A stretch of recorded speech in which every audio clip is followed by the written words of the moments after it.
Oke, kita mulai saja. Nanti yang lain yang belum hadir atau yang telat bisa lihat rekamannya. Jangan jangan Oh iya, tolong di mute ya. Semuanya selama Mr. Irfan membawa materi, tolong di mute semua ya. Terima kasih. Kemudian nanti jika ada pertanyaan, itu bisa tulis di kolom chat ya. Semuanya ya. Jadi nanti setelah Mr. Irfan selesai membawa materi, saya akan membacakan satu persatu pertanyaannya yang telah masuk di kolom chat. Nah, sekarang saya mulai. Ini kenapa ya saya mengundang Brandfit ya di acara webinar saya. Ini yang mungkin yang sudah kenal Brandfit atau yang sudah ada follow IG pasti sudah tahu ini Brandfit ini apa. Acara yang diadakan Brandfit itu saya tertarik untuk mengundang Brandfit karena saya pernah ikut acara yang diadakan Brandfit yaitu information session. Saya merasa orang tua perlu tahu dan perlu mendapatkan informasi dari Brandfit ini. Karena anak-anak kita ini kan bisa dibilang berhambatan ya, dan kita perlu tahu berhambatannya karena apa gitu ya.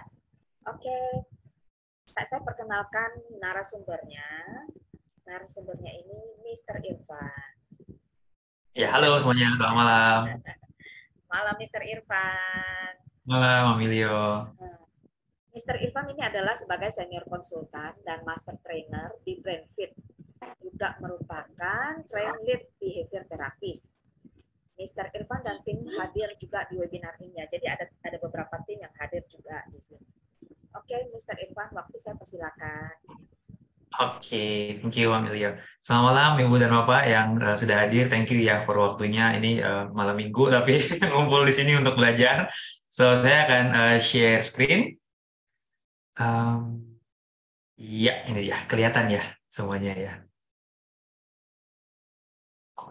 Oke, so malam hari ini beberapa saya mewakili Brandfit Indonesia akan berbagi informasi sedikit mengenai bagaimana kita bisa meningkatkan fokus, komunikasi, dan perilakunya anak-anak. Ini biasanya yang sering dijadikan kendala oleh orang tua ya.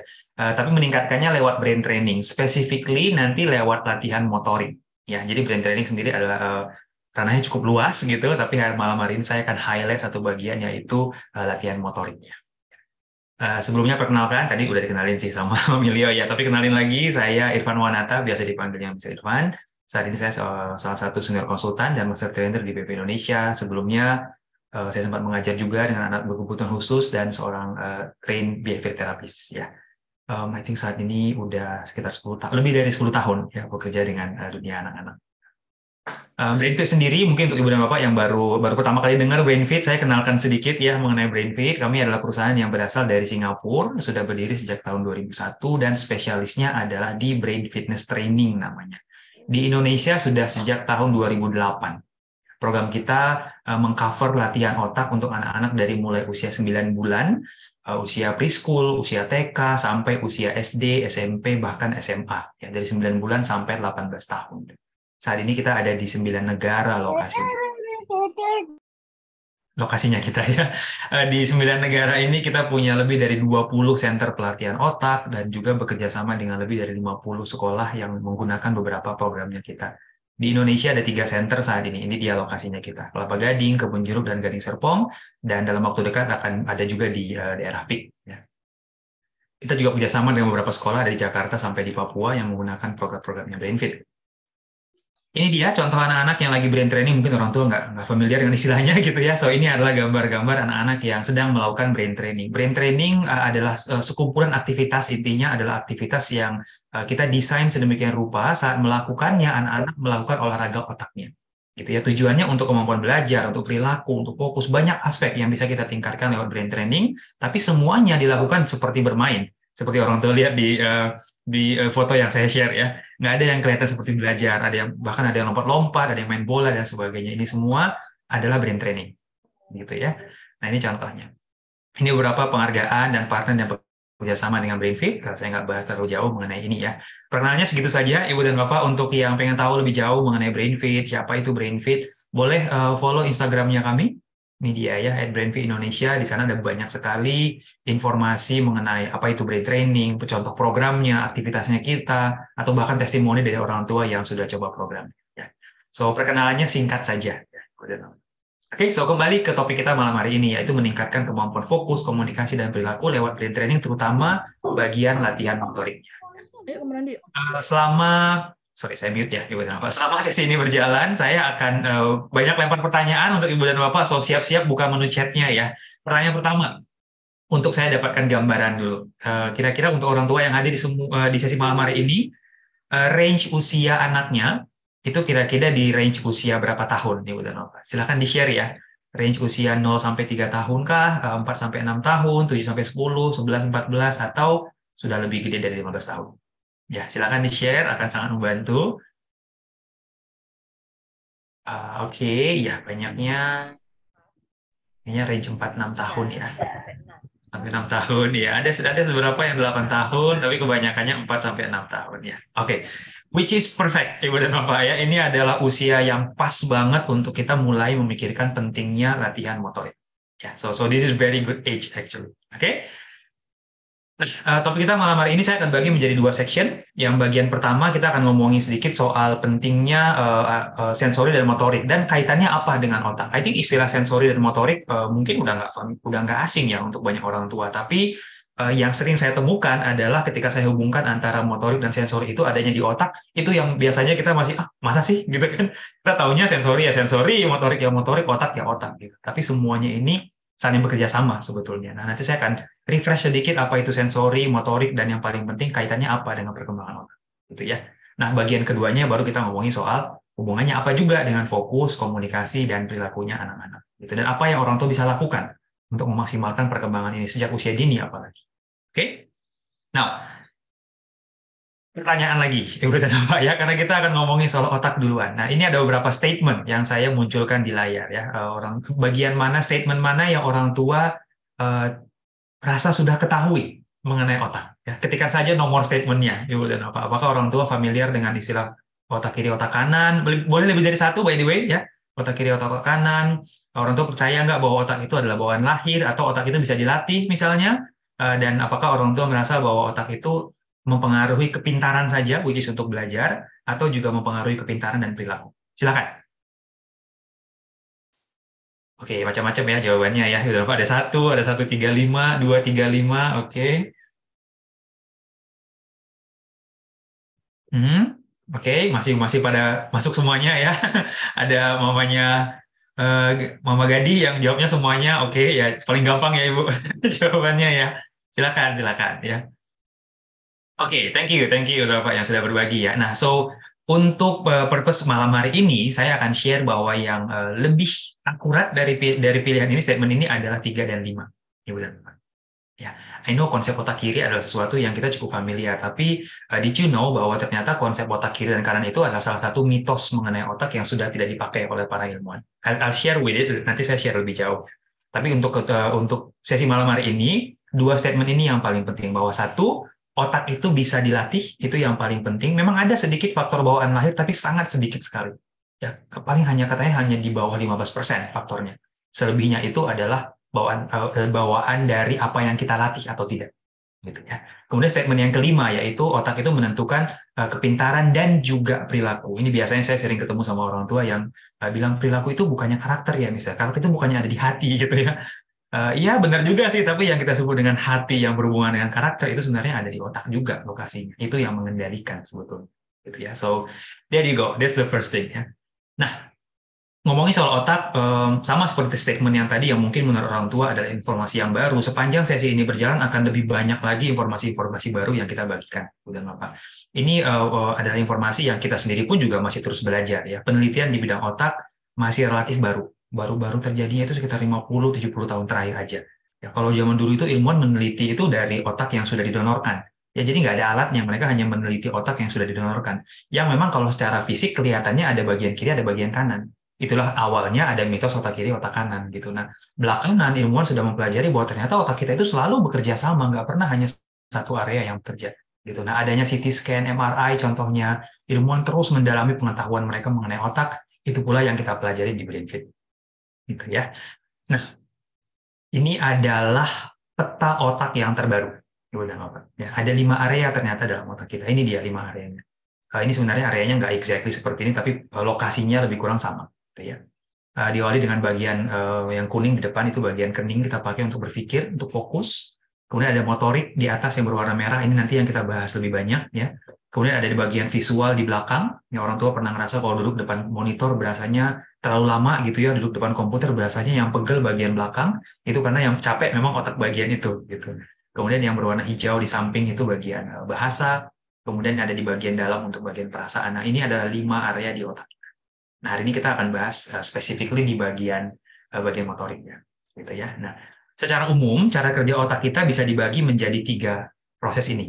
Ibu dan Bapak. Bayangkan saja otak kita itu basically sama seperti komputernya kita, gitu ya. Sama kayak komputer atau handphonenya kita, itu cara kerjanya very simple, yaitu mereka menerima input, kemudian diproses, dipikirkan, kemudian mengeluarkan sesuatu.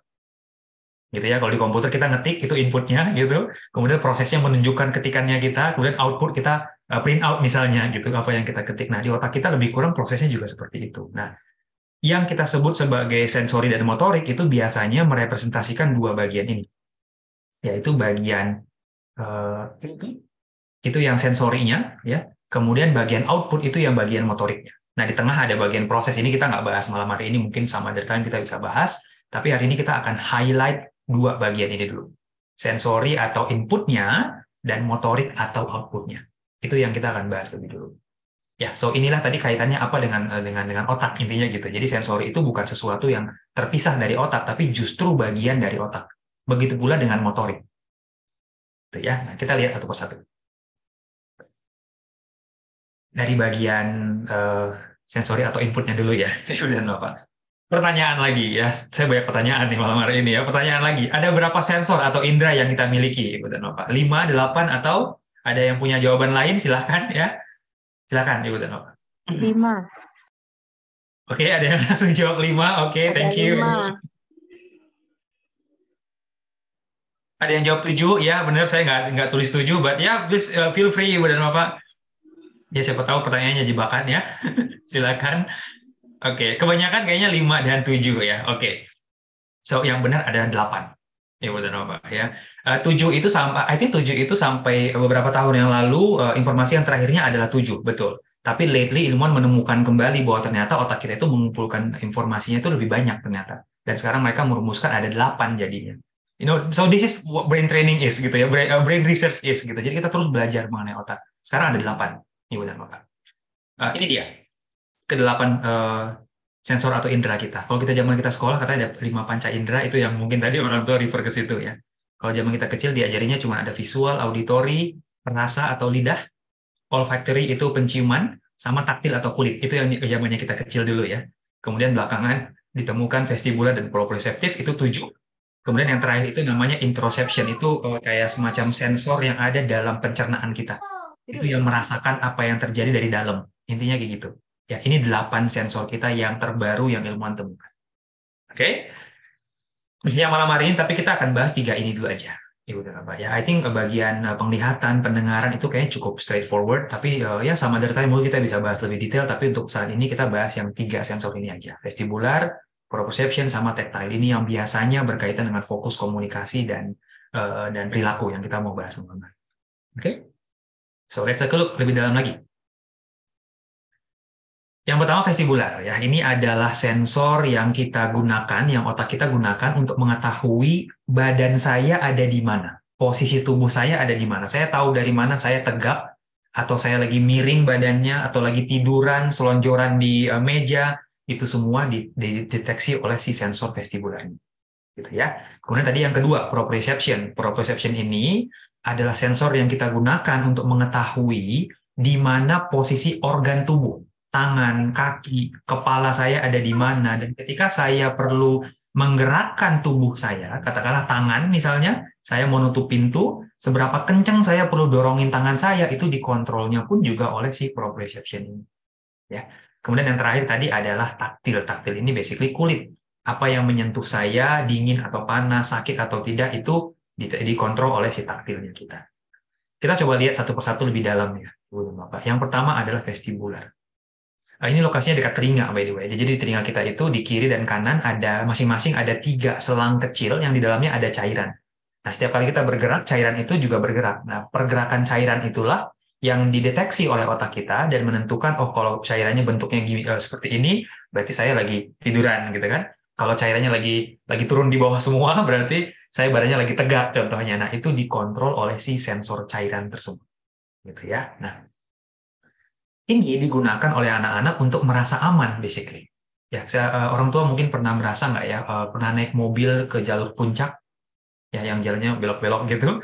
Ya udah apa pernah cobain mungkin kalau kita naik mobilnya biasa aja, belok-belok itu ya biasa aja gitu, kita nggak merasa takut atau apa-apa. Tapi coba tutup mata, ibu dan bapak. Jangan nyetir ya sampai tutup mata, yang jadi penumpangnya aja gitu. Sambil jadi penumpangnya, kemudian mobilnya lagi belok-belok, kita coba tutup mata. Rasain deh takut paniknya seperti apa, ibu dan bapak. Ya.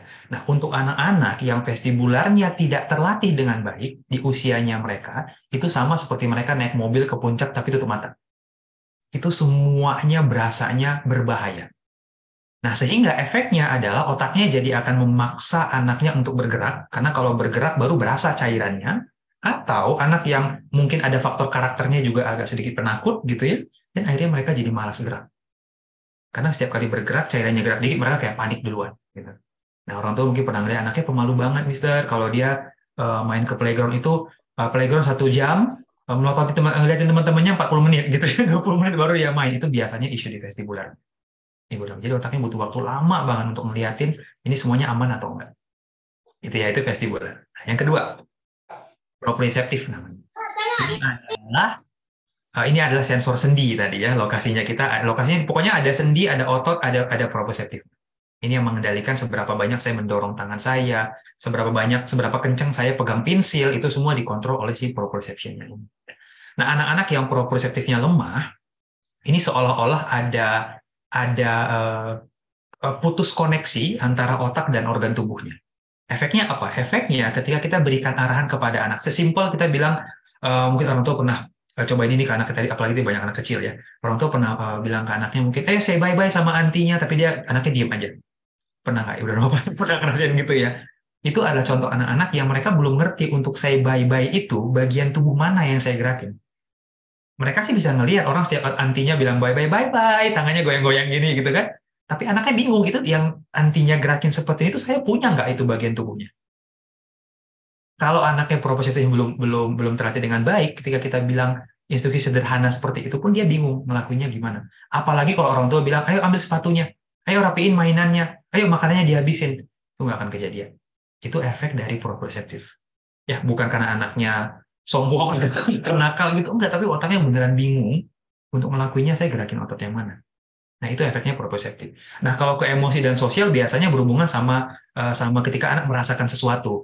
Katakanlah misalnya kesel sama temannya, kita juga pasti pernah merasa kesel, orang dewasa juga pernah merasa kesel. Tapi ketika kita kesel, kita nggak menggerakkan tangan kita untuk mendorong orang lain, gitu ya, kita bisa tahan, gitu kan. Tapi anak-anak kembali lagi, kalau proprioceptifnya belum terlatih dengan baik, mereka sebenarnya bercanda sama temannya, dia bisa jadi ngedorongnya kekencengan.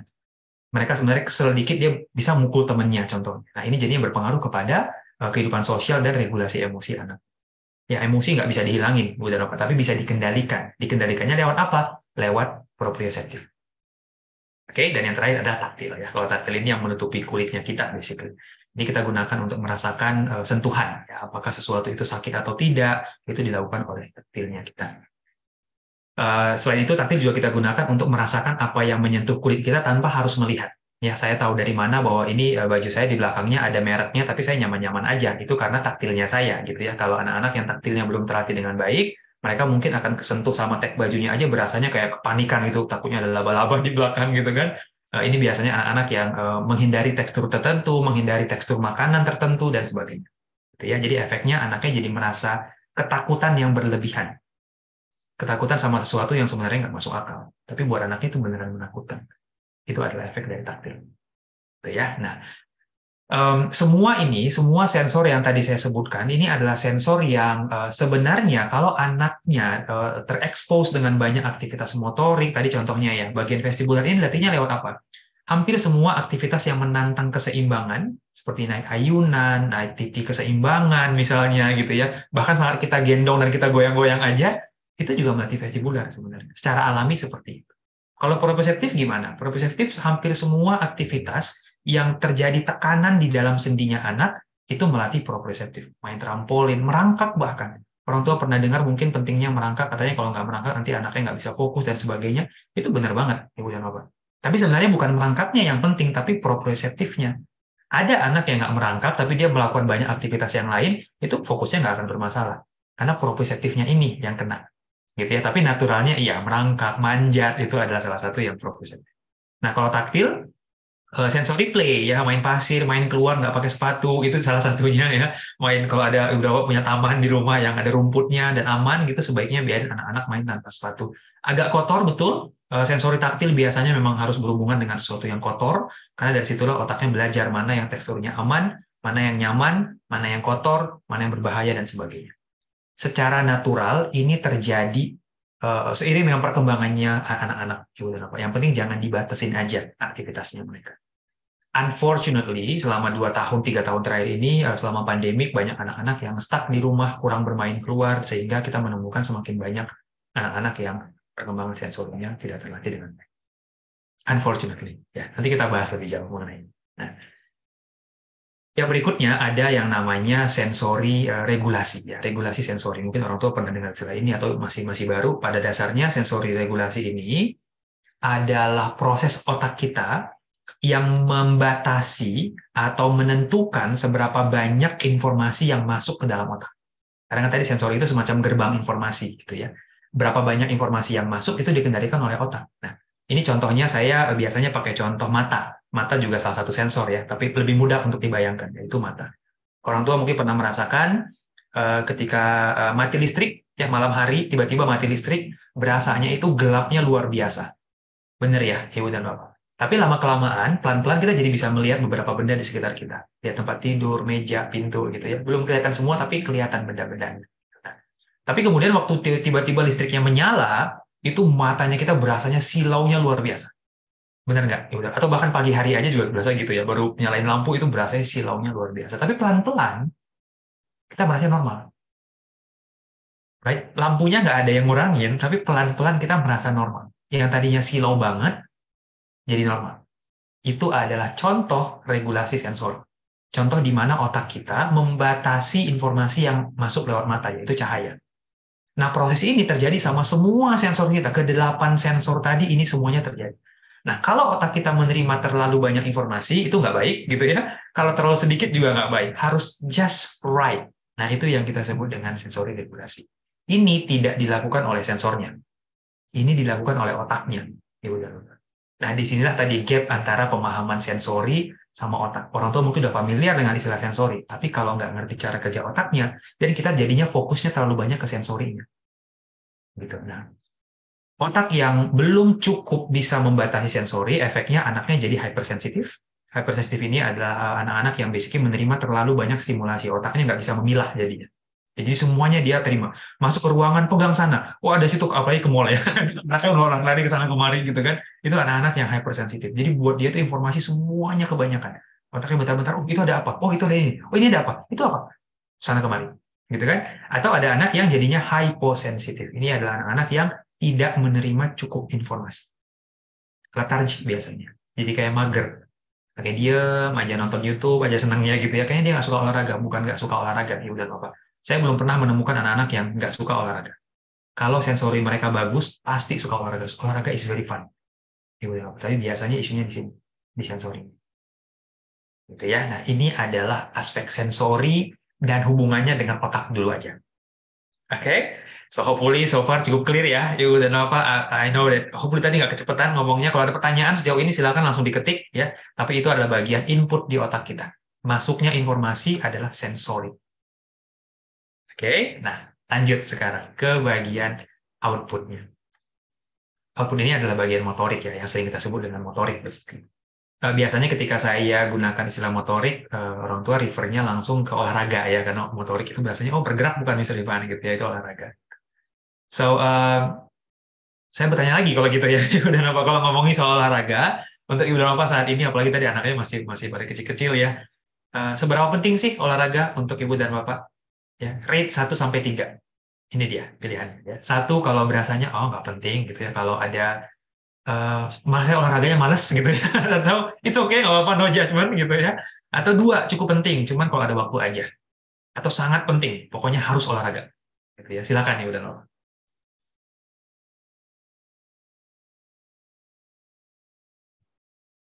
Oke, ya udah banyak yang masuk ya. Kebanyakan 2 dan 3, that's good. Ibu dan Bapak, that's a good information for me ya. Nggak ada yang pilih satu.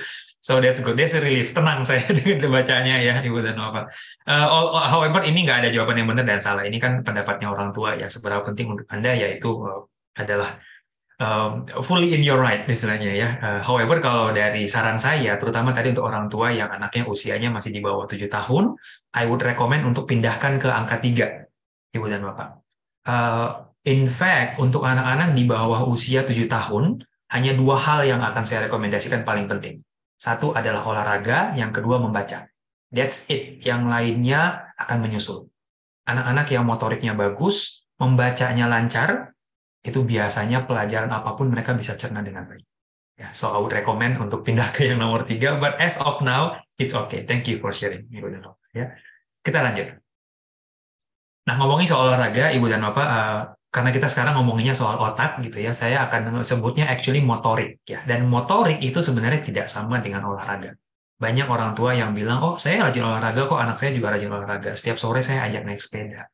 Oh dia ada les renangnya, oh dia ikutan ini dan itu. Tidak semua olahraga yang kita lakukan itu baik untuk perkembangan motoriknya anak-anak, Ibu dan Bapak. Unfortunately. Gitu ya. Jadi saya sering banget membantu orang tua yang menurut orang tuanya udah banyak kok olahraganya, tapi anaknya tetap punya kendala dengan fokus dan komunikasinya. Gitu ya. So saat ini saya mau highlight bagian itu, bahwa tidak semua olahraga itu sama dengan perkembangan motoriknya anak-anak. Oke. Kalau kita ngomongin soal perkembangan motorik, kita harus kembali lagi tadi ke sistem otaknya ya, Ibu dan Bapak. Ini dia. Ini adalah saya akan highlight yang bagian merahnya tadi ya, bagian yang ini. Ini kita sebut dengan istilah motor cortex namanya. Motor cortex ini atau bagian motorik di otak kita ini digunakan untuk merencanakan, mengendalikan, dan melakukan sesuatu. Hampir semua yang anak-anak lakukan, atau bahkan orang dewasa lakukan, dari mulai duduk sekarang, maksain memperhatikan sesi ini, gitu, cek handphone, ngetik handphone, bikinin makanan untuk anak-anaknya, itu semua dikontrol oleh motor cortex. Gitu ya. Nah, bahasa lainnya kalau di BrainFit kita sebutnya motor planning. Jadi lebih mudah untuk dipahami ya, motor planning, bagian perencanaan dan eksekusi. Gitu ya. Nah, kita akan sebut ini sebagai motor planning ya, Ibu. Jadi kita nggak, motor cortex mungkin agak susah ya, motor planning aja kita sebutnya. Oke?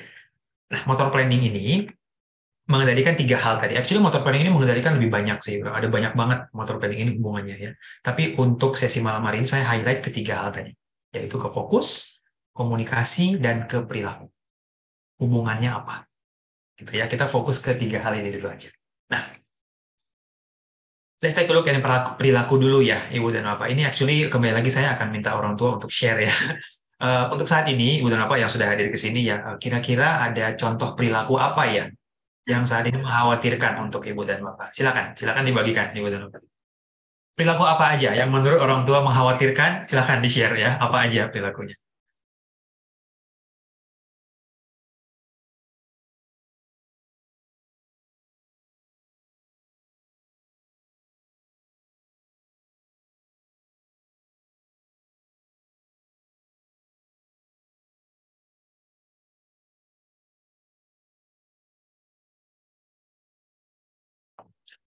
Oke, sudah banyak yang masuk ya.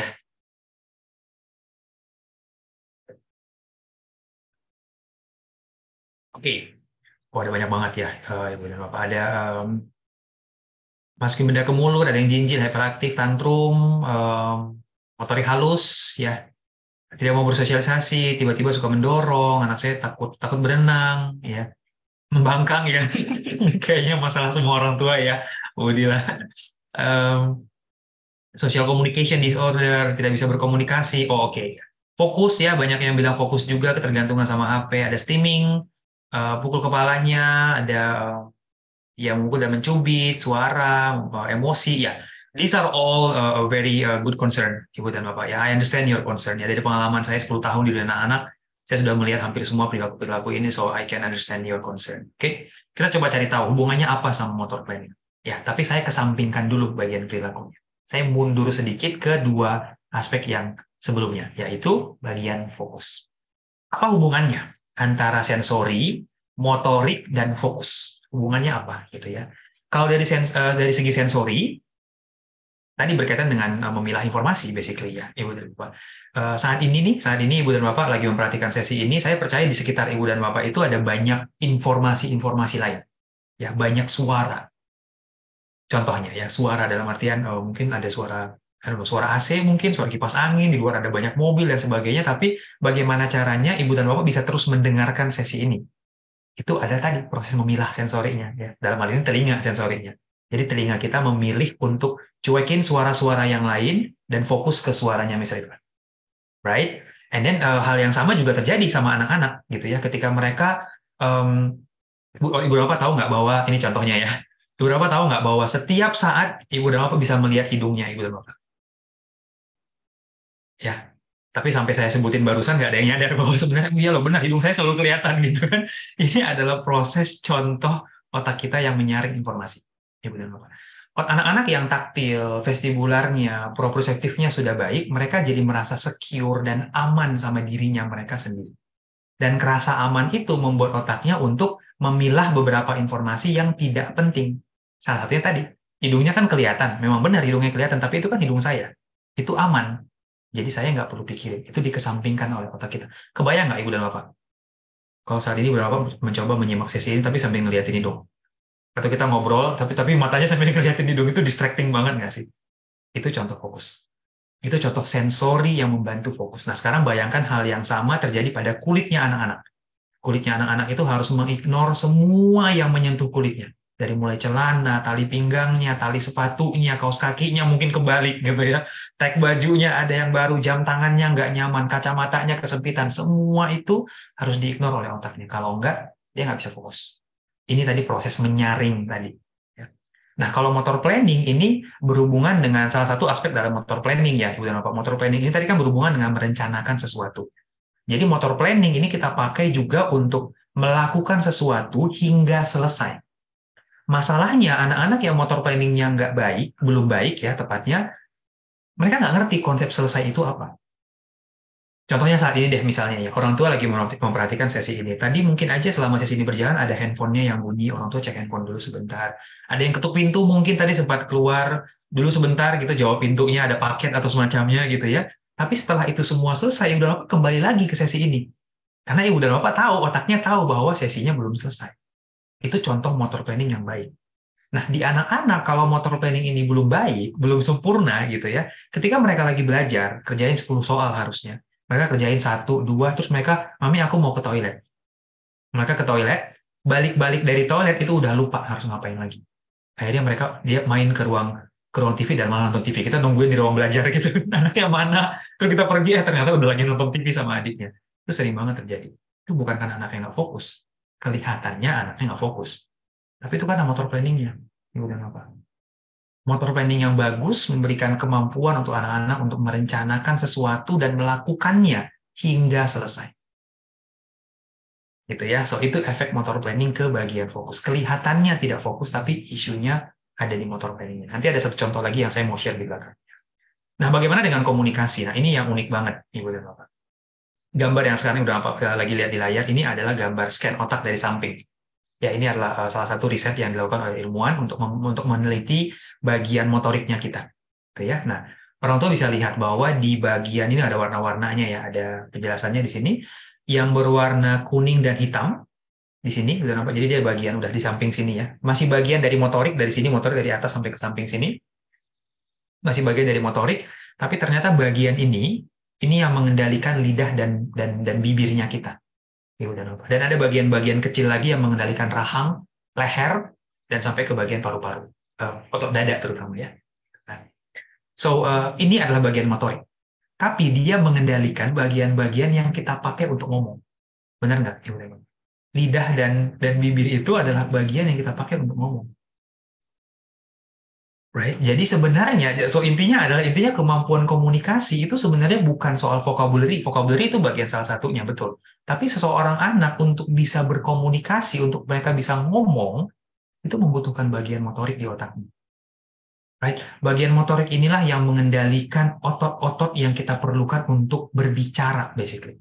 Dan motor planning itu merencanakan gerakan-gerakan ototnya kayak gimana, urutan-urutannya seperti apa. Contohnya misalnya, kalau otak saya hanya menggerakkan otot paru-paru saya untuk menghembuskan udara, maka yang akan keluar itu hanya seperti ini.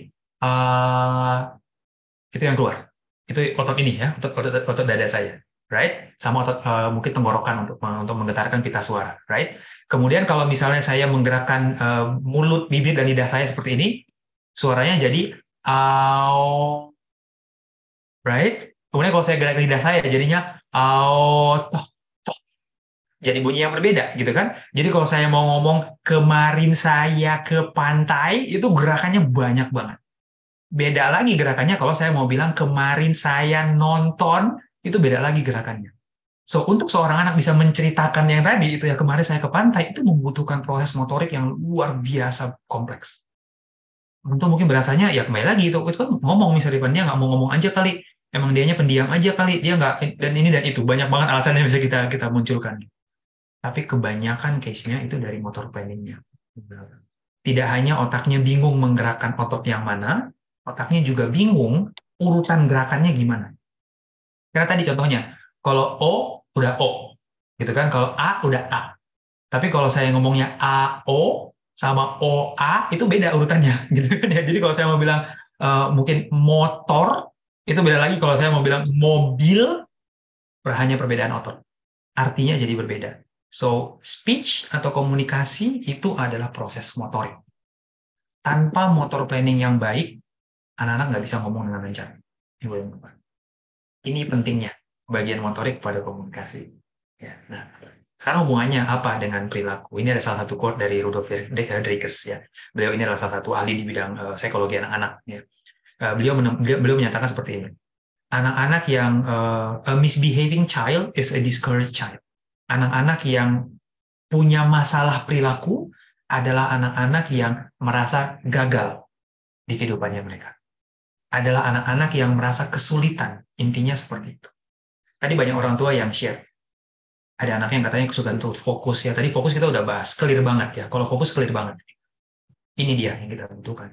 Anak-anak yang punya masalah dengan fokus, memperhatikan, anak-anak yang punya masalah dengan mengignore stimulasi yang diterima oleh tubuhnya, itu adalah anak-anak yang biasanya punya kendala dengan sensori dan motor planning. Kalau motor planning-nya udah bagus, biasa anak-anak itu lebih baik dalam hal fokus dan mendengarkan kita. Gitu ya. Dan pada akhirnya, anak-anak itu sebenarnya naturally suka belajar. I know mungkin Ibu dan Bapak susah untuk percaya ini gitu ya, tapi benar, anak-anak itu sebenarnya suka banget sama belajar. Masalahnya kalau mereka berusaha untuk belajar, tapi nggak ada yang ngerti gitu ya, mereka udah coba duduk, udah coba dengerin gurunya, tapi mereka nggak ngerti-ngerti juga, akhirnya mereka ngapain? Mereka akhirnya lari-larian. Itu salah satunya. Kemudian komunikasi. Tadi ada beberapa orang tua yang share, katanya anaknya tantrum, anaknya kayaknya melawan gitu ya, membangkang gitu contohnya, itu biasanya berhubungan sama komunikasi. Apalagi tantrum itu berhubungan sekali dengan komunikasi. Ya, saya belum pernah menemukan dari 10 tahun pengalaman saya udah kayaknya konsultasi soal perilaku itu saya udah analisa ribuan perilaku by this time. Belum pernah ada anak-anak yang secara komunikasi baik, yang artinya mereka bisa berkomunikasi dengan baik dan mereka memilih untuk tantrum. Nggak ada. Ya benar Bapak. Ngapain juga mereka nangis-nangis, teriak-teriak, lemparin badannya mereka ke lantai kalau mereka cuma bisa ngomong dan orang lain ngerti. Itu efeknya. Anak-anak yang komunikasinya bagus, nggak ada yang tantrum. Oke, cuman masalahnya ada anak-anak yang kayaknya komunikasinya bagus, tapi ada beberapa aspek lain yang mungkin belum terlatih, sehingga orang tua melihatnya, kamu harusnya ngomong. Tapi kita nggak menyadari bahwa ngomong itu belum mudah untuk dia. Jadi kadang dia bisa ngomong, kadang nggak bisa juga. Right? Kemudian tadi ada orang tua yang share memukul. Memukul udah clear banget tadi proprioceptifnya. Ya, Ibu dan Bapak. Anak-anak yang secara motorik baik, sensorinya baik, ketika mereka mau sesuatu, mereka bisa menggunakan otot yang benar, yaitu otot mulut. Ya, kalau saya mau sesuatu, yang saya gerakin itu adalah otot mulut, bukan otot tangan untuk mengambil.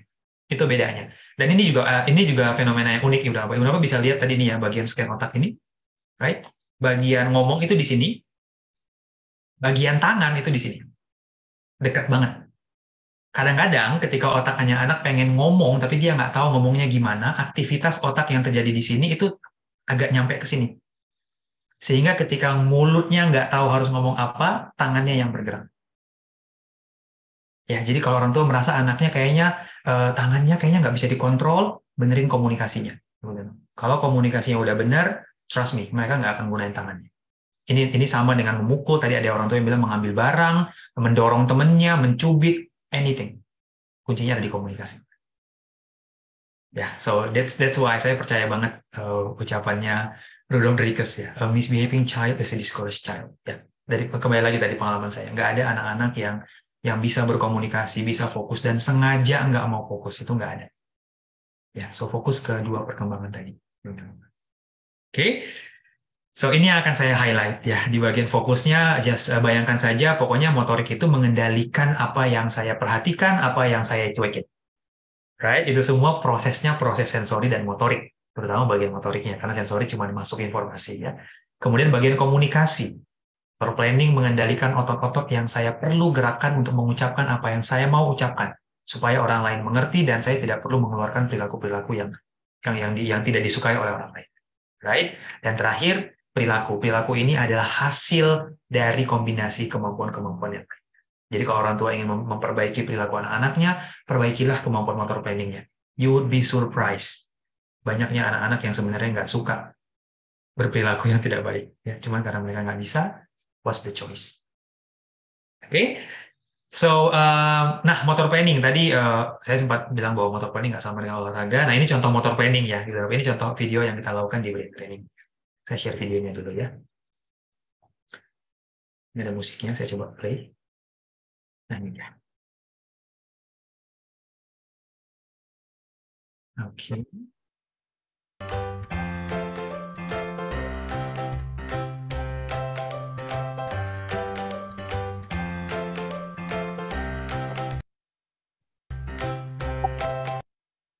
Oke, saya mati musiknya. So, ini adalah contoh anak-anak yang lagi latihan motor planning. Bukan hanya olahraga, tapi mereka lagi latihan motor planning. Ya. So, motor planning itu tadi kan kuncinya adalah kemampuan otak untuk mengendalikan, ya, merencanakan, mengeksekusi sesuatu. Jadi gerakan-gerakan yang membantu motor planning itu adalah gerakan-gerakan yang memang kelihatannya aneh, kelihatannya tidak wajar. Gitu ya. Karena kalau gerakan-gerakan yang wajar, otaknya udah tahu cara ngelakuinnya gimana. Justru otaknya harus diminta melakukan sesuatu yang memang asing gitu, memang nggak wajar gitu. Tapi dari situlah otaknya belajar, ya, belajar untuk oke, kalau ngelakuin ini gimana caranya, ngelakuin ini gimana caranya, otot mana yang saya gerakin, ke arah mana saya gerakin, dan sebagainya. Ya.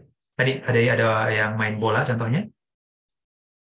Nah ini ya, ada yang lompat, main bola, ini semua ada videonya. By the way. Tadi di layar ada, di tembok kita mainkan video di layar yang gede gitu ya. Jadi anaknya harus mencontoh gerakan yang dia lihat. Gerakannya bisa berpengaruh kepada ini tangan mana yang saya pakai gitu ya. Kemudian gerakan tangan mana yang saya pakai, arah lemparannya, kemudian ada musiknya juga, jadi mereka harus ikutin ritmenya. Nah, itu semua melatih si motor planningnya tadi.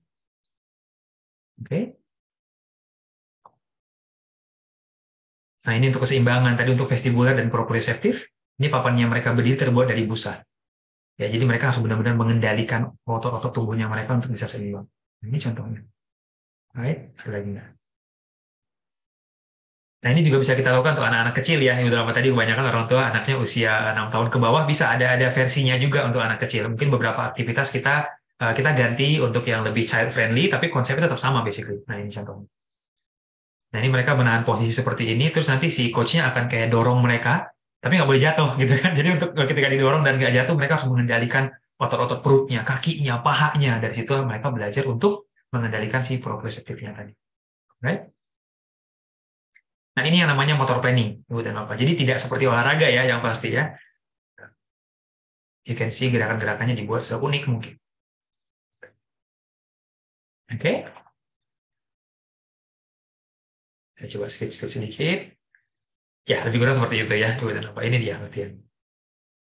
Oke, semoga kebayang ya, Ibu dan Bapak, perbedaannya apa brain training dengan tadi kalau saya sebutinnya motor planning dengan olahraga itu bedanya apa, Mr. Ivan? Nah, ini bedanya ya, Ibu dan Bapak. So, kalau olahraga itu seperti misalnya olahraga yang paling sering orang tua lakukan itu misalnya berenang, naik sepeda ya atau jogging contohnya, itu olahraga yang bagus tentu saja. Itu bikin badan kita sehat.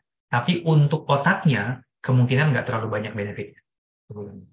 Gitu ya. Jadi olahraga yang membantu ke otaknya itu adalah olahraga yang lebih ke motoriknya, motor planningnya gitu ya. Oke, ini show you again. Nah ini ya. Nah. So basically there you go, Ibu dan Bapak. Ini adalah cara kerja otak kita dari mulai sensori, tempat masuknya informasi, kemudian otak kita harus belajar menyaring informasi mana yang masuk, informasi mana yang dikurangin, informasi mana yang ditambahin gitu ya. Kemudian setelah dipikirkan, setelah diproses, nanti kita bahas mungkin in some other time bagian prosesnya gimana. Kemudian otak kita harus figure out gimana cara ngeluarinnya. Apakah saya ngeluarin responnya lewat menggerakkan otot mulut, itu yang kita sebut dengan komunikasi, gitu kan? Apakah saya menggerakkannya lewat justru nggak boleh bergerak gitu, diem aja, itu yang kita sebut dengan fokus misalnya, right? Dan perilaku dan sebagainya. Semuanya prosesnya seperti ini. Oke? So hopefully sejauh ini cukup clear ya. Nah, kemudian berikutnya apa dong yang orang tua bisa lakukan gitu ya? Tadi kita udah ngomongin sensori. Kalau sensori tadi udah cukup clear ya, Ibu dan Bapak. Basically ajak aja anaknya main keluar. Itu intinya. Ya sesering mungkin ajak main keluar. Kalau nggak ada taman di rumah, nggak ada halaman di rumah, taman komplek mungkin. Kalau nggak ada juga ajak ke playground. It's okay.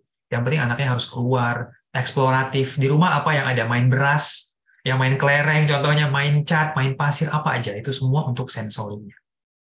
Oke, just explore a lot of things. Nah, however, kalau misalnya orang tua tetap merasa bahwa sekarang itu kayaknya ada masalah deh, tapi saya nggak yakin masalahnya apa tepatnya gitu ya. Dan my first recommendation adalah di-assess, Ibu dan Bapak. Jangan pernah berasumsi dengan perkembangan anak-anak. Ya, dari pengalaman saya banyak orang tua yang ketika kita ngomongin soal kemampuan motorik dan sebagainya, banyak orang tua yang bilang, oh anak saya itu motoriknya bagus kok, Mr. Ivan. Dia itu wah nggak pernah diem, aktif banget gitu ya. Jadi orang tua akan berasumsi motoriknya bagus. Tapi anak yang aktif itu bukan berarti motoriknya bagus, Ibu dan Bapak. Justru dari pengalaman saya, like 3 out of 5 time, 3 dari 5 case-nya gitu ya, anak yang aktif justru karena motoriknya belum kuat. Jadi jangan pernah berasumsi. Asumsi kita hari ini menentukan perkembangan anak kita setahun 2 tahun ke depan. So jangan diasumsikan, di-assess saja. Nah, di sini BMV bisa membantu. Kita punya assessment namanya Cognitive Map Assessment atau CogMap Assessment. Ini kita gunakan untuk menganalisa langsung ke dalam otaknya anak, lewat performance, lewat apa yang mereka lakukan, tentang bagaimana baiknya sistem-sistem otak mereka. Tidak hanya motorik, tapi semua area otak. Right? So, ini contohnya. Ini contoh-contoh kemampuan otak yang kita ukur. Ya, by the way ini contoh real ya Ibu dan Bapak, yang di sebelah kanan ini adalah contoh real. Actually ini adalah contoh yang cukup menarik, saya share sedikit ya. Ini kemarin adalah hasil tes anak-anak, seorang anak usia 13 tahun. Anak laki-laki usia 13 tahun. Orang tuanya bilangnya dia nggak fokus, nggak punya motivasi belajar, dan sulit untuk diarahkan. Tapi ternyata waktu kita tes, kemampuan fokusnya ini ada di bawah ya Ibu dan Bapak. You can see ada yang namanya fokus di sini. Ya ini dia ya, ini semua kemampuan fokus. Kalau grafik ini warnanya hijau berarti kemampuannya udah bagus. Intinya seperti itu. Jadi orang tua bisa lihat kemampuan fokus anak ini tuh bagus banget. Right? Kemampuan fokus itu bagus banget. Ternyata yang lemah itu cuma motoriknya, terutama tadi motor planning yang kita bahas. Right? Jadi orang tua ini tuh merasa anaknya punya kendala dari kecil sampai sekarang udah 13 tahun, itu dikasih les pelajaran, dikasih ini dan itu untuk bantu fokusnya. Ternyata dia nggak butuh fokus. Yang dia butuhkan cuma ternyata olahraganya. Orang tuanya selalu merasa bahwa enggak kok, dia motoriknya fine-fine aja. Tapi ternyata enggak, motoriknya ada di merah itu parah banget. Jadi butuh banget bantuan. Ini udah kita assess dan udah ikut rekomendasi, nggak join program di BMV sih, dia akhirnya ambil rekomendasi olahraga di luar, dia kemarin ambil bela diri, dan sekarang perkembangannya udah baik. Ya, kita masih komunikasi sama orang tuanya. Right? Ini contohnya, Ibu dan Bapak. So assess, jangan di-assume. Ya, BMV bisa membantu sebagai pertimbangannya Ibu dan Bapak ya. Tapi basically di-assess itu intinya. Ya, kalau orang tua merasa ada assessment lain, it's okay. Yang penting di-assess, jangan diasumsikan. Oke? Nah, yang kedua adalah olahraga yang rutin, Ibu dan Bapak. Kembali lagi, olahraga di sini bukan sembarang olahraga ya. Ada olahraga yang baik untuk kesehatan, ada olahraga yang baik untuk otak. Yang saya akan highlight di sini yang untuk otaknya. Contohnya apa? Ini contohnya. Aerobik itu bagus ya, kesehatan pernafasan itu mempengaruhi ke otak, karena otak kita itu oksigen adalah salah satu sumber energinya gitu ya. Tanpa oksigen yang lancar, otak kita juga perkembangannya kurang maksimal. Untuk anak-anak di usia preschool, tadi banyak orang tua yang anaknya usia preschool, yang penting banyak aja main di rumah. Udah apa? Jangan biarkan anaknya duduk lebih dari setengah jam. Ajak bergerak. Just do something fun. Minta tolong ambilin sesuatu ke dapur lah, merangkak ke dapur lah dan segala macam. Just do something fun di rumah. Gitu ya. Kalau udah usia sekolah udah bisa main sepeda, hiking, main lempar tangkap ya, very simple banget gitu. Kemudian pastikan ada olahraga yang melatih otot dan tulangnya. Ini tadi untuk si proprioseptifnya ya dan vestibularnya gitu. So untuk anak usia preschool udah bisa dikenalin dengan aktivitas memanjat di rumah aja ya, manjat sofa gitu ya, sesuatu yang gampang banget gitu. Ya pastikan aman tentunya gitu ya. So ya bisa memanjat, gimnastik. Kalau anaknya udah lebih gede dikit ya bisa panjat tali di situasi yang aman tentunya. Beberapa jenis yoga untuk anak-anak juga bagus untuk otot dan tulangnya mereka.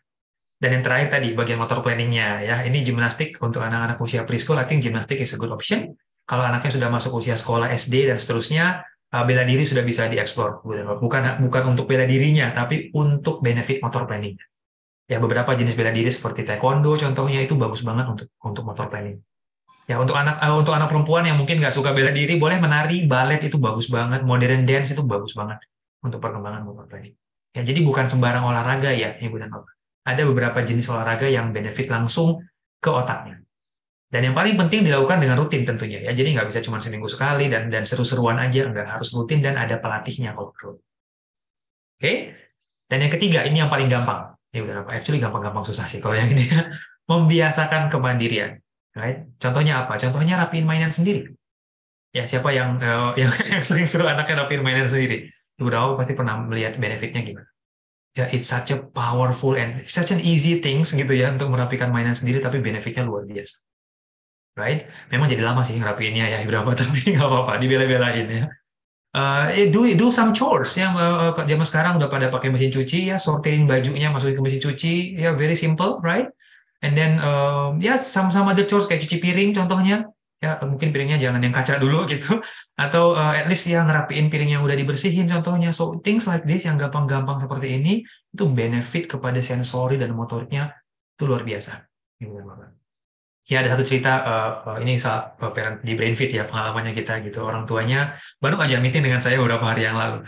Anaknya dulu usia 3 tahun udah join Brainfit dan salah satu concern orang tuanya waktu itu adalah basically nggak mandiri, nulisnya nggak bisa menulis sama sekali, bahkan sampai di satu poin di mana anaknya itu beneran teriak nangis kalau disuruh nulis gitu kan, baca nggak bisa fokus lama-lama gitu kan, disuruh apa anaknya kayak nggak ngerti gitu, kayak banyak banget kayak miscommunication-nya. Akhirnya setelah join program Brainfit beberapa lama, anaknya sudah mulai ada peningkatan. Kemudian kita encourage orang tuanya untuk ibu coba deh anaknya disuruh melakukan hampir semua aktivitas sehari-harinya secara mandiri. Dia punya neni sebetulnya, tapi neninya untuk nemenin aja. Orang tuanya lakuin. 6 bulan dia belajar ini cuci piring sendiri. Orang tuanya share ke saya perkembangannya luar biasa banget. Rasa kemandiriannya, rasa komunikasinya ya, iya even komunikasi dan cuci piring bisa bantu komunikasi. Yes, definitely. Karena berhubungan sama motoriknya, bukan cuci piringnya tapi motoriknya. Gitu ya. So chore seperti ini tuh udah cara paling gampang banget. Yang kita cuma perlu siapkan dari orang tuanya adalah sabar. Ya betul, karena semuanya pasti jadi lebih lama gitu ya. But if you can sustain that, it will be much more beneficial. Dan yang paling penting adalah ibu dan bapak start simple. Kalau tadi beberapa contoh scenario dan rekomendasi yang saya berikan berasanya kayak merepotkan sekali, it's okay. Start simple. Do something that you can do. Ya, that you can do at home. Start simple. Nggak bisa olahraga 3 kali seminggu, it's okay. Seminggu sekali pun juga nggak apa-apa. Start by sering suruh-suruh anak yang ngelakuin hal-hal yang kecil di rumah. It's very simple. Yang penting konsisten dan pelan-pelan dibuat semakin susah. Gitu. But you can start simple. Yeah, so that's how you can start basically. Gitu ya. Okay. Now, however, kalau misalnya tadi ada orang tua yang tertarik dengan apa yang saya share mengenai brain training, mengenai latihan motorik dan sebagainya, this is our sales representative number yang boleh dikontak ibu dan bapak. Nanti ada timnya kita yang akan bantu mencari kebutuhannya orang tua yang lebih tepat seperti apa ya. Apakah memang butuh assessment atau bahkan sampai butuh program atau assessment aja bisa lakukan di rumah, we don't know. But this is number that you can contact untuk bisa cari solusi yang lebih dari benefit. Ya. Okay, so I think that is all, Mamilio. Kayaknya kok materinya udah tercover semuanya ya. Ada pertanyaan, saya lihat tadi ada beberapa pertanyaan ya, Mamilio, silakan. Ya, sebelum masuk ke pertanyaan, kita ada pembagian gift Jimbol, Mr. Irfan. Oh iya, benar-benar. Nah, Ada kuisnya Mr. ya, ya. Irfan coba bagikan satu pertanyaan kepada peserta. Oke, ada pertanyaannya. Pertanyaannya adalah Raise ini hand untuk ya. khusus untuk. Nanti raise hand ya. Oke, ini dia. Ibu dan Bapak. Bagian otak mana, otak motorik mana yang tadi mengendalikan lidah? Ayo, yang tadi memperhatikan. Kalau Oke, nggak Ibu menebak aja. Vita. Ibu Vita. Ibu Ya, Vita. Mam. Ya, silakan. Warna hitam, Mam. Gimana, Mr. Irfan? Orang hitam benar sekali. Ibu Oke Vinta. deh. Ya. Kelihatan memperhatikannya ya, Ibu. Thank you, thank you, thank you. Mama That's good. kembar. Iya, Mam. Terima kasih. Benar sekali, benar sekali. Yang hitam mengendalikan lidah, yang kuning mengendalikan bibir, kalau yang merah mengendalikan tangan ya, jari-jari terutama. Ini anaknya kembar, Mr. Irfan. Oh, Kembar, oke. cewek Ya, ya. Ya, Mr. Irfan. 5 tahun. Good, Ibu. Semoga informasinya berguna ya, Vinta ya. Iya, Mr. Irfan.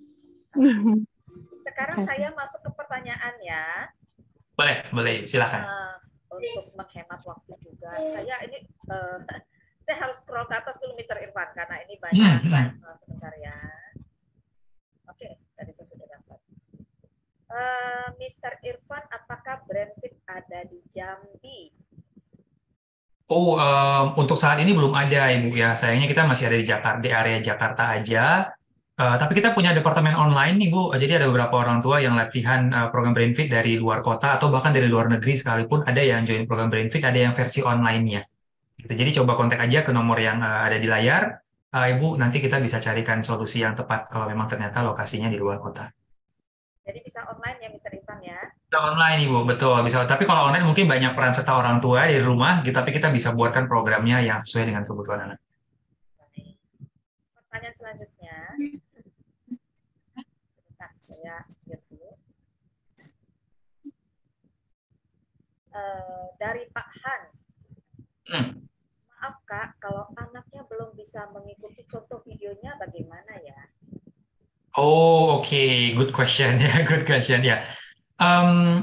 Jadi di otak kita itu ada satu saraf yang kita sebut dengan mirroring nerve namanya ya. Jadi ada saraf mirror basically. Jadi ini adalah saraf otak yang kita gunakan untuk mengcopy gerakan sebetulnya ya. Kemudian apa? Jadi dan ini terjadinya semua orang punya saraf tersebut gitu. Cuman memang ada beberapa anak-anak yang di usia tertentu mereka belum bisa menerjemahkan gambar di layar dengan objek 3 dimensi. Kalau misalnya orang tua merasa bahwa anaknya nggak bisa niruin videonya, lakuin bareng dengan anaknya. Jadi anaknya ngeliatinnya ke kita, ke orang dewasanya. Itu pasti jauh lebih gampang. Karena sudah ada tadi mirroring nerve itu di otaknya. Dan itu natural, semua anak pasti bisa mencontoh, pasti bisa mengcopy. Kalau nggak bisa lewat video, kita lakuin bareng-bareng sama anaknya. Gitu ya. Semoga terjawab ya, Pak Hans dan Emilio ya. Ya, oke. Saya lanjut ya. Ini kemarin ada yang titip saya dari Ibu Indah Putih NS. Ini ada 3 pertanyaan, Mr. Irfan. Satu, peningkatan IQ anak akan naik berapa poin dengan berapa kali jumlah pertemuan? Kalau kalau IQ agak sedikit lebih kompleks ya. Tadi kita nggak bahas spesifik soal IQ. I think kalau IQ meningkat.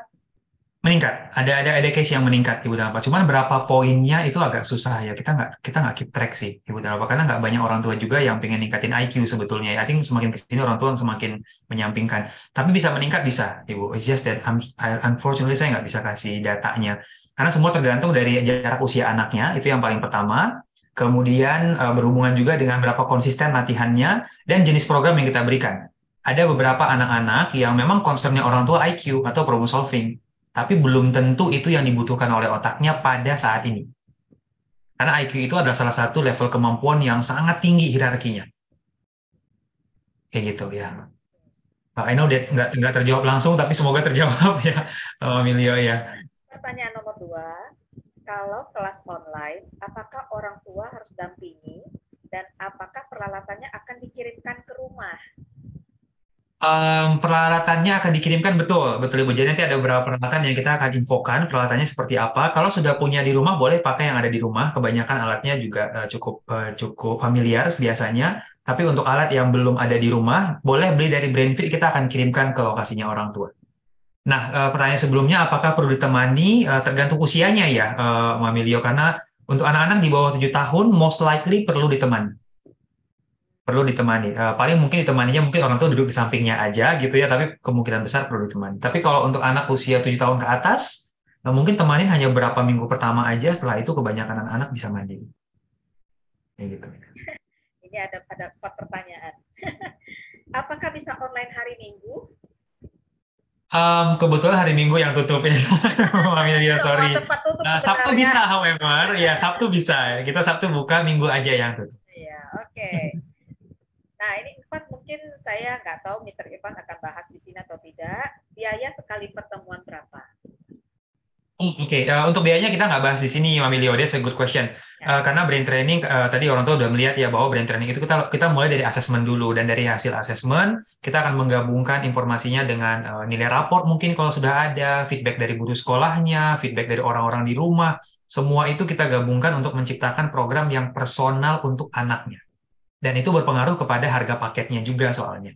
Gitu, semakin kompleks case-nya mungkin akan semakin banyak investasinya, tapi kalau ternyata case-nya lebih simple, mungkin investasinya nggak sebanyak itu. Gitu ya. Semoga terjawab ya Ibu Ida. Ini nanti dia lihat rekaman Mr. Irfan, nggak bisa hadir. Ya, boleh Ibu ya. Dari Ibu Feni Marisa, contoh kegiatan untuk anak 3 tahun yang bagaimana ya Kak? Untuk yang 3 tahun, that's a good question. Saya coba pull satu video ya, semoga ini membantu ya. 3 tahun. Untuk anak 3 tahun kita punya yang namanya, kita sebutnya program junior namanya. So, saya share di sini ya. Saya ganti layar dulu. Nah, ini dia. Ini untuk yang junior, fisikalnya seperti ini. Ya, sorry kencengan. So, konsepnya sebenarnya sama ya, tapi jenis gerakannya kita pilihkan gerakan-gerakan yang lebih child friendly. Contohnya lempar tangkap seperti ini. Very simple, very fun to do. Tanpa mereka sadari, mereka mengendalikan tadi si proprioceptive tangannya. Right? Ini kita punya banyak koleksi-koleksi yang namanya animal walk. Jadi ini ceritanya mereka berjalan seperti binatang-binatang tertentu. Ini contohnya bear walk. Jadi buat anaknya kayak belajar kayak seru-seruan aja gitu ya, tapi mereka lagi melatih si proprioceptive yang tadi. Nah, ini melatih kecepatan. Ini contohnya mereka main bolanya harusnya lempar, pantulkan, tepuk tangan, baru tangkap. Gitu ya. Dan orang tua bisa melihat ini ada 2 anak yang kelihatan banget di bedanya. Kebetulan anak yang baju biru, waktu rekaman ini dia masih baru ya, jadi kelihatan masih kesulitan di beberapa gerakan. Sementara ada temannya yang lebih oke. So you can see that ini anak ini, lihat tuh eksekusinya perfect banget. Itu contoh anak-anak yang motor planningnya udah bagus. Dan kelihatan, di trampolin juga kelihatan. Ini temannya masih kesulitan. Lihat anak yang ini. Very smooth gerakannya. Ini anaknya kalau dikasih arahan, disuruh komunikasi, saya berani jamin pasti lancar. You know, that kind of things gitu. Jadi dilatihnya seperti itu. Semua aktivitasnya agak seru. Ada beberapa puzzle kalau untuk yang fine motornya ya. Tadi kita nggak bahas fine motor sih, tapi akan dilakukan juga. Oke, dan ada beberapa latihan puzzle. Nah, ini contoh-contoh yang kita gunakan untuk melatih IQ, basically. Ya gitu. Oke, so konsepnya sama untuk semua usia, cuman tingkat kesulitan dan jenis gerakannya kita modifikasi. Ya. Semoga terjawab ya, Mamilio, ininya, informasinya. Terima kasih, Mr. Irfan. Saya lanjut ya. Oke, sebentar.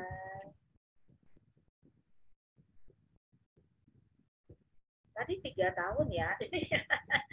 Ibu Dila, contoh aktivitas yang bisa dikerjakan di rumah apa ya untuk usia 4 tahun? Mungkin sama kali ini. Oh, oke. Untuk usia 4 tahun. Oh, beda. Well, I think tergantung dari ketersediaan waktunya orang tua sih ya, Ibu dan Bapak. I think a lot of ada banyak aktivitas di social media kayak YouTube itu ada banyak banget aktivitas olahraga yang bisa dilakukan.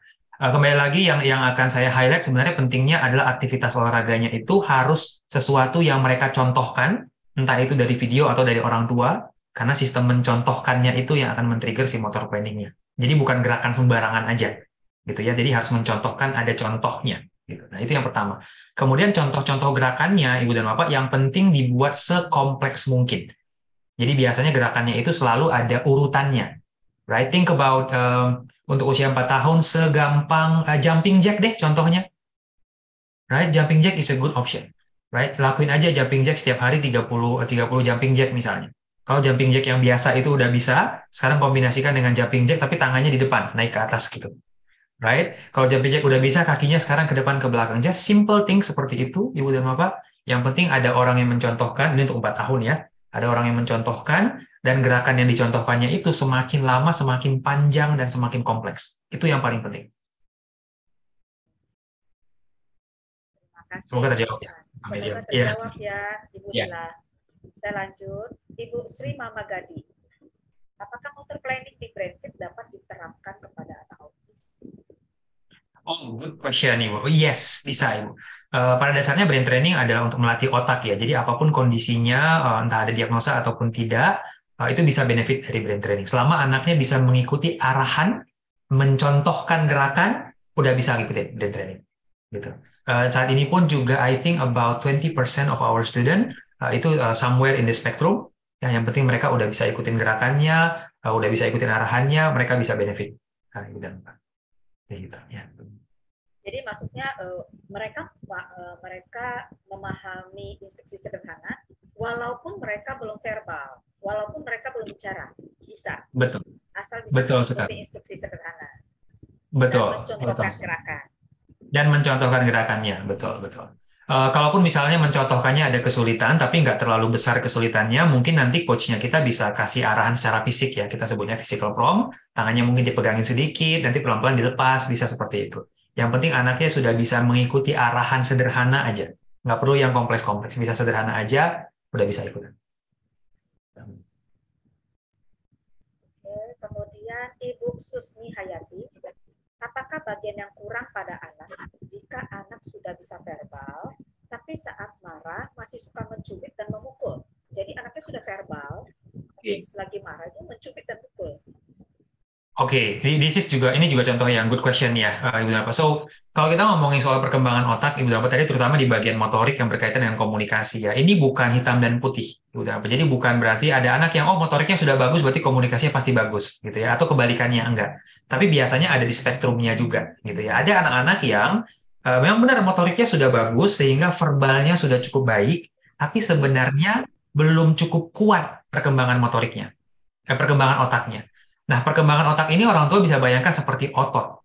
Ya, bayangin aja otot tubuhnya kita. Ada di antara kita yang ototnya cukup kuat. Saya bisa angkat beban 10 kilo gitu kan. Tapi kalau disuruh angkat beban 20 kilo, belum kuat. Kuatnya hanya untuk 10 kilo. Nah, jadi untuk anak-anak yang bisa berbicara, bisa jadi otot motorik dan verbalnya itu cukup kuat untuk mengucapkan beberapa kata-kata. Sehingga orang tua merasanya dia bisa ngomong kok, dia bisa bilang dia mau main, mau ke toilet, mau minta makan, minta jajan, bisa. Karena itu repetitif. Kalimat-kalimat yang udah sering dipakai juga misalnya gitu kan. Tapi ada kalanya anaknya merasakan emosi tertentu, dia berasa kayak ada gejolak dari dalam dirinya, tapi dia nggak tahu itu nama emosinya apa dan apa yang dia lakukan. Tetap tangannya yang akan bergerak. Ibu dan Bapak. So, bukan berarti anaknya motoriknya lemah, bukan. Tapi belum cukup kuat untuk menopang semua bentuk komunikasi yang dia butuhkan. Intinya apa? Intinya tetap perlu perbanyak lagi motor planningnya sampai benar-benar kuat. Dan di waktu yang bersamaan juga mungkin bisa diajarkan tentang nama-nama perasaan. Gitu ya. Jadi mereka bisa ngomong nantinya, bukan menggunakan tangannya. Tuh. Masih banyak pertanyaan, Mr. Irfan. Kita berkejaran dengan Banyak banget ya. ini hampir mirip sih ya, Mr. Irfan ya. Bisakah anak autis dilatih dengan metode Brainfit karena untuk imitasi masih minim? Mirip seperti Kalau bagian imitasinya masih kendala, kemungkinannya kecil ya, Mamilio. Mungkin perbanyak di terapinya dulu aja kalau misalnya bagian imitasinya masih lemah. Tapi kalau penasaran boleh aja cobain asesmen, Ibu dan Bapak. Nanti kita bisa observasi juga, kita bisa testing beberapa aktivitas. Kalau memang ternyata kesulitan, dan mungkin kita akan refer ke terapi dulu aja. Ya, gitu. Untuk asesmen itu harus onsite atau bisa online, Mr. Irfan? Asesmen pun juga bisa online, Mamilio. Tapi untuk yang online hanya untuk 7 tahun ke atas ya. Kalau di bawah 7 tahun harus datang ke center. Ya gitu ya.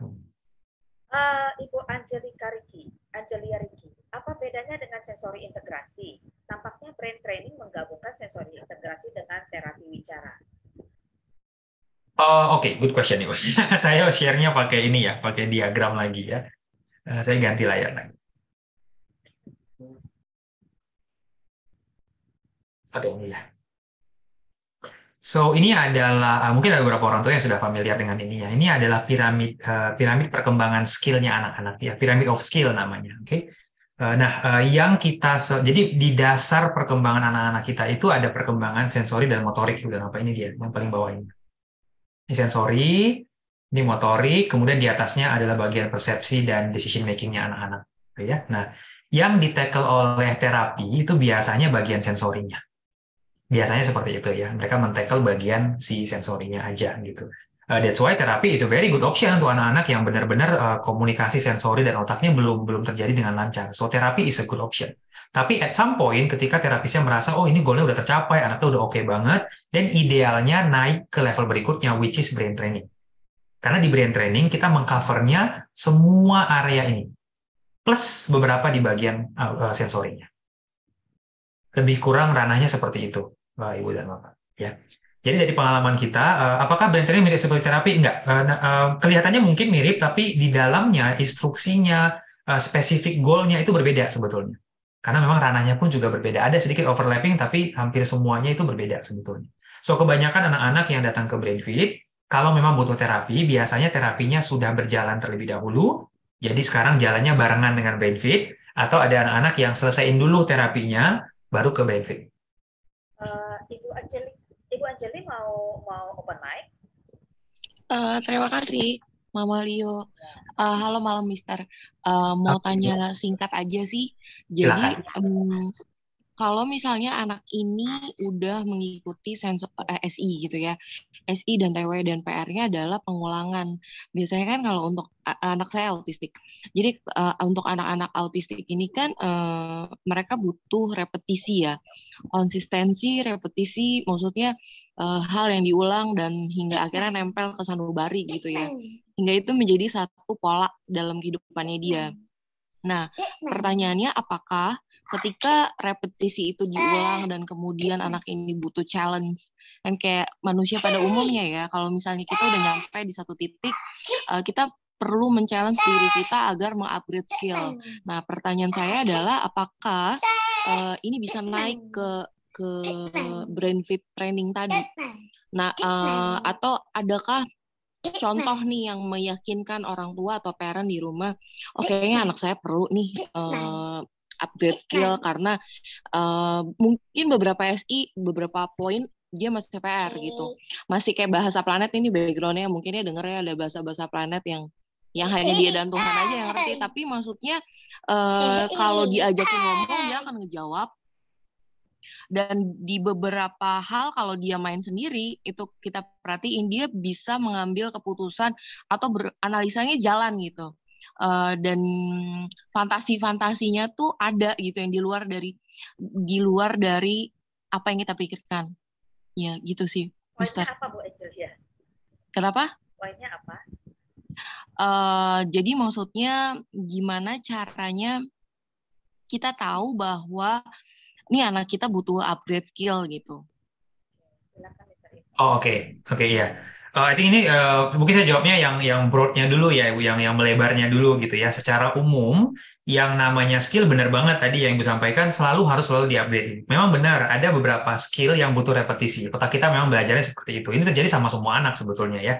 Jadi harus di-repeat sampai di poin tertentu, sehingga itu sudah menjadi mahir. Tapi kalau sudah mahir, jangan di-repeat level yang sama, harus naik ke level yang berikutnya gitu. Nah, dari pengalaman saya, karena dulu juga saya sempat ini mengajar di anak-anak kebutuhan khusus, kita melakukan beberapa terapi juga di sana gitu. Biasanya terapi itu level yang dilatihnya itu stop di usia sekitar mungkin kalau dilihat dari perkembangannya itu sekitar usia 7-8 tahun.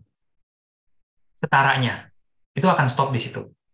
Gitu kan? Bukan berarti terapinya nggak efektif, bukan, tetap efektif, it's just sampai di situ bentuknya hanya repetitif aja. Udah apa? Tapi apa yang terjadi dari mulai usia 7 sampai 10 tahun itu? Gitu kan? Di usia 7 tahun apa sih yang anak-anak butuhkan? Kemampuan untuk duduk, dengerin instruksi, untuk bilang beberapa kalimat-kalimat yang sederhana gitu kan. Kalau itu udah tercapai, ya udah itu udah tercapai, selesai gitu. Nah, next-nya harusnya upgrade ke level berikutnya. Itu benar banget, Ibu. Nah, upgrade ke level berikutnya ini tadi actually Ibu udah jawab sendiri bahwa anaknya butuh apa? Anaknya butuh exposure. Anaknya butuh menyerap lebih banyak kosakata. Nah, masalahnya anak yang otaknya belum siap itu butuh terlalu banyak repetisi untuk menyerap satu atau dua kosakata baru. The whole point of brain training, kalau kita melihat brain training secara menyeluruh, tadi kita cuma bahas motoriknya ya, gitu loh, Pak. Kita belum ngomongin soal auditorinya, soal visualnya, working memory-nya, itu ada banyak aspek lain. But the whole point of brain training adalah membuat otak anak-anak itu cepat belajar, cepat menyerap informasi baru, termasuk cepat menyerap kosakata baru. Kenapa anaknya selama ini bisa diterapi, bisa meningkat, tapi dengan puluhan repetisi? Karena otaknya belum cukup siap. Jadi ketika kita ngomongin soal upgrade di brain training, di upgrade-nya itu bukan hanya kemampuannya, tapi kemampuan otaknya untuk nantinya menyerap lebih banyak informasi. Dan yang tadi Ibu sampaikan itu benar banget, itu sering banget kita alami. Itu anak-anak yang sudah terapi sampai di level tertentu berasanya stagnan. Dan orang tua bertanya-tanya, jadinya next-nya apa dong? Brain training next-nya. Cobain dulu deh, ya bagian motoriknya itu sangat powerful banget untuk bantu anak-anak, terutama yang ada di dalam spektrum. Another thing yang tadi kita nggak bahas adalah fleksibilitas. Ya, anak-anak ada dalam spektrum itu biasanya cenderung rigid, right? Rigidity itu dasarnya ada di komunikasi. Yes. Right? Anak-anak yang komunikasinya meningkat, mereka lebih mengerti sama orang lain, jadi mereka nggak perlu terlalu strict dengan satu kosakata tertentu. Begitu pula dengan kebalikannya, mereka ingin menyampaikan sesuatu, mereka punya lebih banyak pilihan kata dan komunikasi yang mereka ucapkan. Dasarnya di mana? Dasarnya tetap di otak. Got it. Terima Bantu kasih, ya, Ibu. Mister. Semoga membantu ya, Ibu ya. Cukup ya, Got it. Spencer Ya, ya. terima kasih, Oke. Mister. Ya, sorry tadi penjelasannya agak lebih panjang ya, but hopefully clear. Ibu Rian Imelda, apakah BrainFit diperuntukkan untuk ABK saja? Oh, enggak Ibu. Actually tadi by now I think muridnya kita we have about basically ratusan muridnya kita itu mungkin ABK-nya 30%-an, 30-40%. Ya, selebihnya anak-anak yang no diagnosis, cuman basically orang tuanya merasa kalau belajar harus diulang-ulang terus misalnya gitu. Kalau di rumah dikasih tahu harus diteriakin dulu baru gerak gitu kan, dia ada kind of things gitu. Pokoknya ada sesuatu dalam otaknya kita tingkatkan. Lanjut ya. Tinggal 10 menit. Oke, Bapak Eko, contoh olahraga yang benefit untuk otak apakah? Contoh olahraga yang apa? Contoh olahraga yang benefit untuk otak. Oke, I guess mungkin yang ini tadi ya. Saya coba share kembali. Ini dia contohnya. Ya, tergantung usia anaknya tentunya. I would say basically kembali lagi olahraga yang mengandalkan kontrol yang kompleks. Ini contohnya ya. Bela diri itu bagus banget. Beberapa jenis menari kayak ballet, modern dance is very recommended ya. Yang paling gampang I think yang ada di mana-mana sekarang gimnastik juga mudah untuk dilakukan. Right? Ini contoh-contohnya. Nanti diputar lagi ya Pak videonya. Ya. Ya. Oke, Ibu Dila, berenang termasuk motor planning nggak Pak? Berenang, oh ya, good question Ibu. Unfortunately enggak Ibu. Ada sedikit motor planningnya, tapi at some point berenang itu menjadi repetitif. Ya, di awal anak-anak belajar sih gerakannya, kombinasinya, tapi begitu sudah bisa, dan berenang itu cuma repetitif. Sama kita orang dewasa, saya udah bisa berenang, saya merem pun bisa berenang. Actually, kebanyakan berenang tutup mata gitu ya. Tapi bisa aja berenang gitu, nggak perlu mikir lagi. Sama kayak naik sepeda. Contohnya naik sepeda juga kalau udah bisa, kita udah nggak perlu mikir lagi. Nah, itu yang nggak beneficial untuk otaknya. Jadi, olahraga yang baik untuk otak itu adalah olahraga yang setiap gerakannya harus dipikirin. Itulah kenapa ada menari contohnya ya, karena menari itu semua harus mikir gerakannya, urutannya gitu. Semoga terjawab ya, Bu. Terjawab ya Bu. Saya lanjut. Ibu Rian Imelda, bagaimana cara mengetahui bahwa ada kebutuhan perkembangan anak yang sudah terpenuhi dengan baik? Good question juga Ibu. Nah, di sini tadi yang bagian asesmen yang saya sebutkan ya. Asesmen, betul. Nggak ada cara lain, Ibu dan Bapak. Ada beberapa alat tolak ukur di luar sana yang menggunakan observasi. I think ada benefitnya juga, kita pakai observasi, tapi sebaiknya menggunakan alat tes yang bentuknya performance based. Contohnya ada alat tesnya BrainFit. Ini adalah performance based, di mana anak-anak diminta melakukan sesuatu, hasilnya yang kita ukur. Jadi bukan hanya patokan observasi atau pendapat si asesornya saja. Gitu. So I would say assess.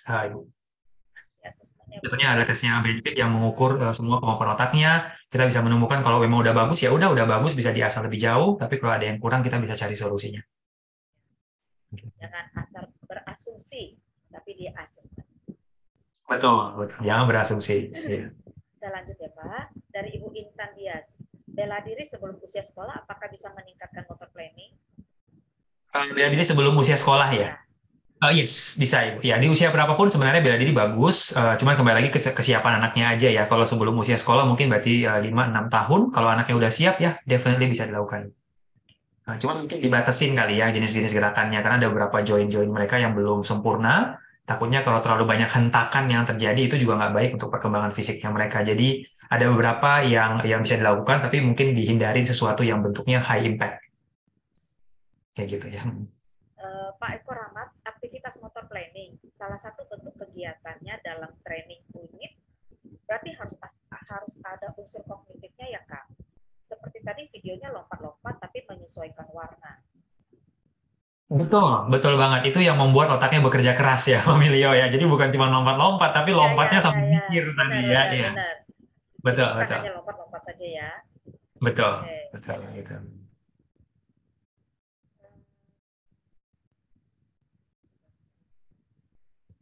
Beda, wah, saya nggak tahu ini akan dijelaskan apa tidak ya, Mister ya. Kita cobain ya, kita cobain Mamilio.